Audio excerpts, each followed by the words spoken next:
It is unfathomable for us. इनमें दो चीज़ें और हैं, वो है एक तो ये एयरपोर्ट का बनना, ये दिल्ली से भी बड़ा एनसीआर बना देगा मुंबई का, मतलब नासिक तक, पुणे तक, नवी मुंबई तक, ये बहुत बड़ा फैलाव होने वाला है। दूसरी जो बहुत बड़ी चीज़ हो रही है, और यहाँ छोटा सा परिचय मैं अपना देना चाहूँगा, एज अ सिविक रिपोर्टर 40 साल पहले मैं धारावी की रिपोर्टिंग करता था, तब से पुनर्वसन सुनते थे, लेकिन अब ये होता हुआ दिख रहा है। हमको लगता है कि जो अब नई दुनिया बनने वाली है, मैं ग्लोबल बात कर रहा हूँ, उसमें मुंबई उस जगह के लिए टेक ऑफ के लिए रेडी है। और उसमें मैं धारावी के बारे में आपसे सुनना चाहूँगा, क्योंकि ये बहुत ही कॉम्प्लेक्स प्रोजेक्ट है और इसमें लोगों को भरोसा दिलाना ज़रूरी है। आपने बहुत सही बात कही। धारावी की बात, जैसा आपने कहा, 40 सालों से चल रही है, लेकिन हो नहीं पाता था। जिस समय मैं मुख्यमंत्री था, हमने पहले इसका पूरा अभ्यास किया कि इसमें प्रॉब्लम्स क्या क्या है, और मूल रूप से इसमें दो प्रॉब्लम हमारे को विशेष रूप से नज़र आए। एक, लोगों का पुनर्वसन वही करना है, पुनर्वास वही करना है, लोगों को वहीं पर घर देना है। लोगों को अगर वहीं पर घर देना है तो कोई ना कोई लैंड हमको चाहिए कि जिस पे हम पहले कंस्ट्रक्ट कर पाए और लोगों को वहाँ शिफ्ट कर पाए और यहाँ पर वापस हम लोग बना पाए। अब वो लैंड भी धारावी में ही हमको चाहिए, ये तो लोगों का विश्वास हम नहीं जीत सकते। तो फिर मेरे ध्यान में आया कि वहाँ पर रेलवे की लैंड है, और हम लोग केंद्र सरकार के पास गए। हमने कहा कि ये लैंड हमको दीजिए। मोदी जी ने तुरंत हम लोगों को लैंड दी। हमने उसमें पैसे भर के उस लैंड को खरीदा, तो ये प्रोजेक्ट फिजिबल हो गया। और अब इसमें लैंड का प्रॉब्लम नहीं है। जो पात्र लोग हैं उन सबको वहीं पर हम घर देने वाले हैं, किसी को बाहर नहीं ले जाएंगे।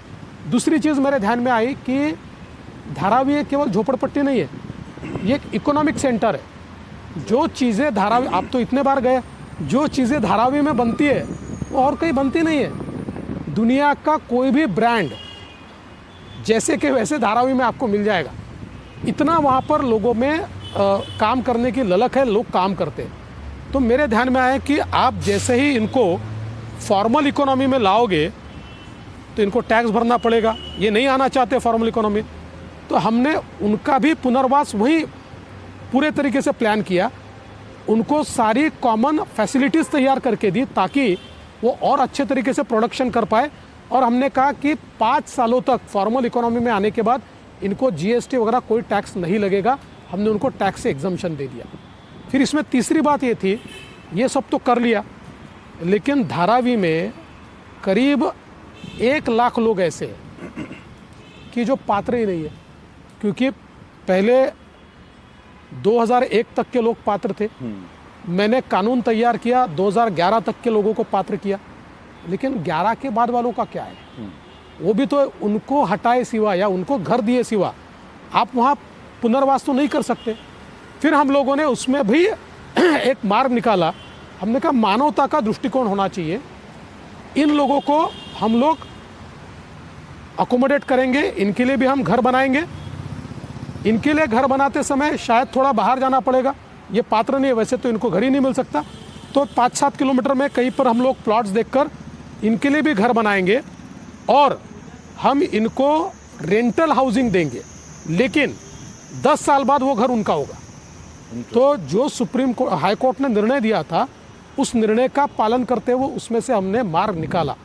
तो आज ऐसा है कि धारावी में जो पात्र है 2011 तक का, उसको वही घर मिल रहा है, अच्छा घर मिल रहा है, बेटर घर मिल रहा है।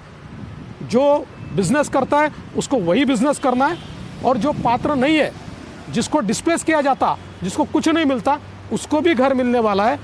मैं ऐसा मानता हूँ कि देश का नहीं, दुनिया का अपने आप में अनूठा प्रोजेक्ट है, और इस प्रोजेक्ट को अब कोई प्रॉब्लम हमने रखा नहीं है, सारे प्रॉब्लम इसके दूर किए। इसका काम जल्दी ही शुरू हो रहा है, एक्चुअली शुरू हो ही चुका है, सर्वे वगैरह अभी चल रहा है। और धारावी जब बनेगा तो मैं ऐसा मानता हूँ कि दुनिया के लोग ये देखेंगे कि किस प्रकार से गरीबी के साथ हम लड़ाई करके उसको पराजित कर सकते हैं और गरीबों को अधिकारिता दे सकते हैं। बिल्कुल। आप कब कहाँ किस पद पर रहें बात अलग है, अभी जिस पैशनेट तरीके से आपने धारावी के बारे में बताया, तो मैं एक सुझाव देना चाहता हूँ। एक बनना चाहिए देवेंद्र फडणवीस ट्रैकर, और वो ये होना चाहिए कि हर महीने 2 महीने में क्योंकि आपने कहा है कि दुनिया में बहुत बड़ी चीज़ हो रही है, एक्चुअली ये ग्लोबल हिस्ट्री में दर्ज होने वाली चीज़ हो रही है, ये मैं भी मानता हूँ।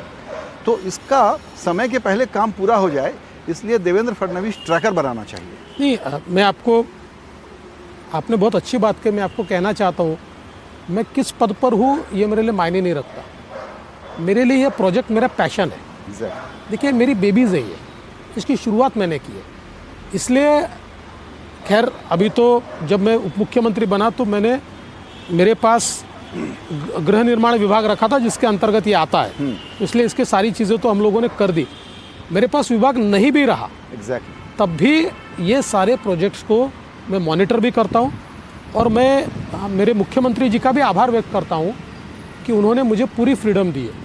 उनको ये पता है कि मुझे राजनीति से ज़्यादा इन सारी चीज़ों में इंटरेस्ट है, मुझे प्रशासन में इंटरेस्ट है, मुझे कामों में इंटरेस्ट है।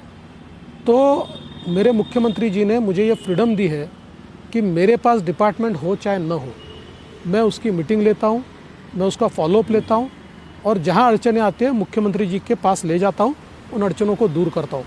तो धारावी का भी ऐसा ही है, हम लोग उसके पूरे तरीके से, और मुख्यमंत्री जी ने भी कई निर्णय उसमें नगर विकास विभाग को लेने थे जो मुख्यमंत्री जी के पास था, मुख्यमंत्री जी ने भी उन निर्णयों को बहुत तेज़ी के साथ लिया है।